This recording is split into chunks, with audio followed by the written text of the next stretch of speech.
গ্যাসের চুলায় আগুন না জ্বললে যদি দেখেন ফায়ারিং বন্ধ হয়ে গেছে, তাহলে যে এখান থেকে যখন দেখবেন যেটা ফায়ারিং ঠিকমতো হয় না, এটা মিস করে, যদি ফায়ার মিস করে তাহলে এই তারটা খুলবেন, খুলে এখানে তারের মাথাটা একটু কাটবেন, এখানে তারের মাথা কেটে একটু ফেলে দিবেন,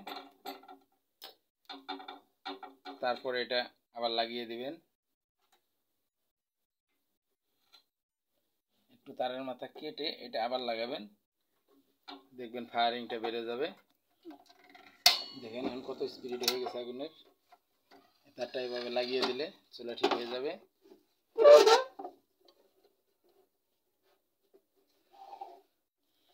দেখেন এখন আমি চেক করি, এই দেখেন হয়ে গেছে।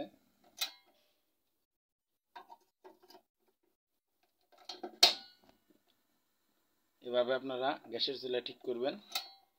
অবশ্যই ভিডিওটি ভালো লাগলে চ্যানেল সাবস্ক্রাইব করুন, বেল বাটন ক্লিক করে রাখুন, শেয়ার করে পাশে থাকুন। ধন্যবাদ।